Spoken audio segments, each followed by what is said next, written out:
फिर एक बार बड़ी गौतम बुद्ध नगर में सर्किल रेड। गौतम बुद्ध नगर में बढ़ती सर्किल रेड जनहित पर कुठारघाट। नरेश नौटियाल पूर्व सांसद प्रत्याशी ने कहा, गौतम बुद्ध नगर में सर्किल रेड बढ़ोतरी आम जनता के लिए आर्थिक फंदा साबित है। जस्टिस सनातन न्याय संस्था एवं पूर्व सांसद प्रत्याशी नरेश नौटियाल ने इस फैसले को जन विरोधी और शोषणकारी बताते हुए कहा, बिना जन सुनवाई सर्किल रेट बढ़ाना तानाशाही है। इससे रियल एस्टेट प्रभावित होगी, संपत्ति खरीदना महंगा होगा और जनता पर अनावश्यक आर्थिक बोझ भी बढ़ेगी। आइए हमारे संवाददाता ने बात किया नरेश नौटियाल से और साथ में हैं उनके दीपक जी। सुनते हैं क्या कहा उन्होंने सर्किल रेट पर।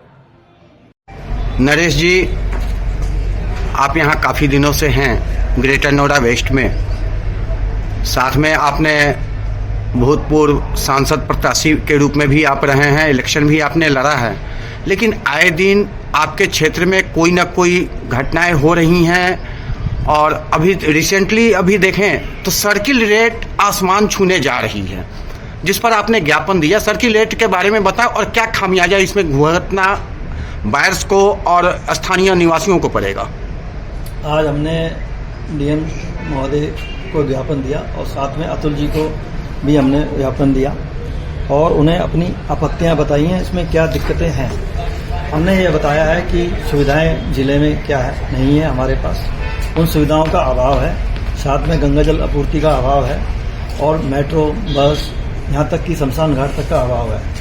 तो जब इतना अभाव है तो सर्किल रेट किस हिसाब से बढ़ाया जा रहा है, उसकी हमने आपत्ति जताई है और हम चाहते हैं कि सर्किल रेट बढ़ाए, अच्छी बात है, विकास होना चाहिए, उसके हिसाब से आपका सर्किल रेट बढ़ना चाहिए, पर उसके लिए सुविधाओं का अभाव जो सर्किल रेट बढ़ने में कोई गलती नहीं है, लेकिन सर्किल रेट अगर बढ़ रही है तो आम जनमानस जो है उनके लिए सुविधा भी तो होनी चाहिए। न तो आपके यहाँ मेट्रो है, न स्कूल है, न बस है। वही बात को अगर टेम्पो भी चल रही है तो शायद टेम्पो वाले का भी जो है सो मोनोपोली बहुत ज्यादा चल रहा है। वही हमने इस बात को रखा गया है कि जब सुविधाएं अपने निवासी खुद ही अपने द्वारा ले रहे हैं, ना उनके पास सीजीएस सुविधा है, यहाँ पे जो सेंट्रल में सेवा करके आ चुके रिटायर हो गए यहाँ रह रहे हैं, सीनियर सिटीजन लोग हैं, उनके तक के लिए सुविधाएं नहीं है। जब केंद्र सरकार उनके लिए सुविधा प्राप्त नहीं करा पा रही है इस राज्य में, तो फिर कहाँ होगा जहाँ पे ट्रिपल इंजन की अब सरकार चल रही है। ऐसे में ट्रिपल इंजन की सरकार बोलूँगा और इस पर संज्ञान लेना चाहिए योगी जी को भी, और हम सीधा उनसे ही हम बोल सकते हैं क्योंकि इस राज्य के मुखिया वही हैं और हम इनसे यही अपील करते हैं। यहाँ पे ग्रेटर नोएडा वेस्ट में अभी तक कोई मेट्रो नहीं आई है,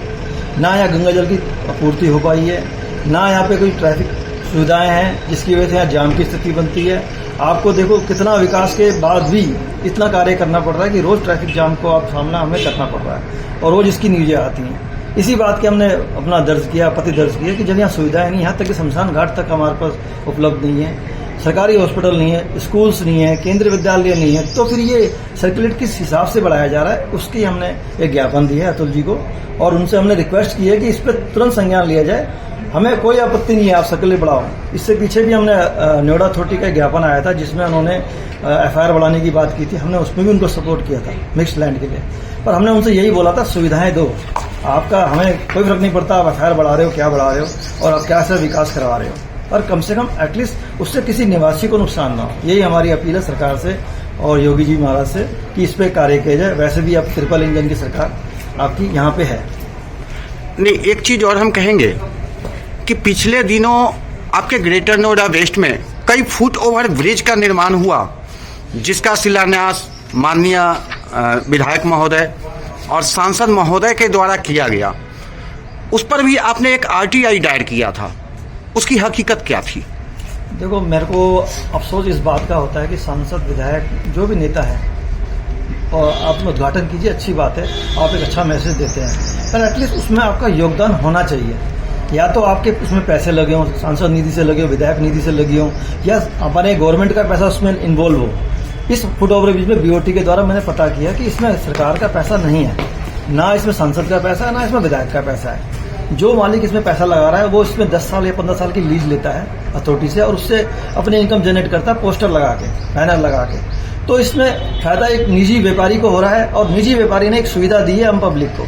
तो गवर्नमेंट साफ साफ बताए, बीओटी की लैंग्वेज लोगों को समझ नहीं आती है, उसको खुल के बताए कि ऐसा हम कर रहे हैं। और इस तरह का जो ये शिलान्यास करते हैं, बल्कि उसी से कराना चाहिए, उस व्यापारी से ही शिलान्यास कराना चाहिए, उसी को मुख्य फेम बनाना चाहिए, उसी का नाम लिखना चाहिए। ये नहीं कि कार्य कोई करे और आप उसमें अपना नाम दिखा के उसको लोगों को भ्रमित करा जाए। ये मेरा मकसद था आरटीआई लगाने का, और मैं उसमें सक्सेस हुआ हूँ कि उसमें जवाब आया आरटीआई में बीओटी के माध्यम से बना के, सरकार का पैसा इसमें नहीं लगा, जो मुझे बहुत अच्छा लगा। दूसरी बात एक पूछूंगा कि जो अभी आपने ज्ञापन इनको दिया है जिलाधिकारी महोदय को, सर्किल रेट में, मौजूदा सर्किल रेट और जो पीछे सर्किल रेट था, दोनों में क्या अंतर है और किस तरह की समस्याएं हो रही हैं इसमें? अब देखो कितने का अंतर हो रहा है? अभी तो खैर पता है नहीं है उन्होंने क्या सर्कुलेट, अभी तो खबरों में उड़ती उड़ती हवा चली है कि 20% से 30% तक बढ़ेगा या 40% तक बढ़ेगा। ये हवाएं हैं, हम ऐसे सरकार को डायरेक्ट हम ब्लेम नहीं कर सकते। सरकार ने बाकायदा इसकी देखो प्रेस विज्ञप्ति डाल के बोला है कि आप अपनी आपत्ति लगाएं और सुझाव दें कि क्या है। तो हमने सुझाव दिया है, अपनी आपत्ति भी लगाई और सुझाव भी दिया है। तो हम ये नहीं कह सकते अब क्या सर्कुलेट बढ़ाया जाएगा, पर हमारा ये कहने का मतलब है जो सुविधाएं हैं वो नागरिकों को दी जाए और फिर आप सर्कुलेट बढ़ाएं, हमें कोई आपत्ति नहीं है। मेट्रो लाएं, मेट्रो के बाद उसके बाद सर्कुलेट बढ़ाएं, कोई आपत्ति नहीं है, क्योंकि आपने एक खर्चा किया है उस जगह पे मेट्रो लाने के लिए, उसके बाद आप कुछ हमसे लेना चाहते हैं तो आप लीजिए। पर यहाँ स्थिति ये है कि हमसे लिया ही जा रहा है, टैक्स के रूप में लिया जा रहा है, स्टैंप के रूप में लिया जा रहा है, हर तरह से, मतलब घर खरीदारों को, किसानों को, हर किसी को कैसे न कैसे लूट का एक तंत्र तैयार किया जा रहा है। और इस लूट तंत्र को ये हम आवाज उठा रहे हैं। इसमें हर व्यक्ति परेशान है, हर मिडिल वर्ग परेशान है, हर किसान वर्ग परेशान है, हर मध्य वर्ग जो इतनी मेहनत से रोजी रोटी कमा रहा है वो परेशान है। वो पहले ही अपने गरीब बच्चों को पढ़ाने, एजुकेशन के लिए इतनी महंगी एजुकेशन ले रहा है, वहाँ 10% दिन बाद का बढ़ जाता है स्कूलों में, उसके लिए भी हमने मेल डाली है। इन सब मुद्दों के लिए हम आज आए थे और उनसे बात करी है। डीएम साहब हमें यहाँ नहीं मिले, हमने अतुल जी के संज्ञान में इस बात को रखा है। धन्यवाद। धन्यवाद। दीपक जी, आज जिलाधिकारी के पास आपने एक ज्ञापन दिया है, किस लिए दिया है और क्या मैटर है? देखिए, अभी रिसेंटली जो ना जनपद के कहते हैं मतलब गौतम बुद्ध नगर में यहाँ पे सुविधा के तो अभाव है, जैसे मतलब ट्रांसपोर्ट नहीं है, मतलब मेट्रो नहीं है, बसेस नहीं है और अस्पताल वगैरह कुछ नहीं है यहाँ पर। उस पर जो है ना उसके लिए वो नहीं मिलता है, साथ में जो है ना मतलब उसके बाद जो है क्या कहते हैं ये सब के लिए मेन मुद्दा हमारा ये रहेगा कि इन सब के ना होते हुए भी यहाँ पर सर्कल रेट बढ़ाना किस हद तक सही है बेसिकली, क्योंकि हमारी डिमांड वही है कि यहाँ पे जो है ना बसेज आए, मेट्रो आए और बुनियादी सुविधाएं बेसिकली। नहीं, मेट्रो की तो बात हो रही थी, पीछे भी हुआ था कि मेट्रो आ रही है, 52 से आ रही है, 61 से आ रही है, इसकी क्या हकीकत है? देखिए, ऑन पेपर तो बहुत सालों से चल रही है एक चीज़, लेकिन अभी तक जो ना वो कहीं दिख नहीं रही बेसिकली।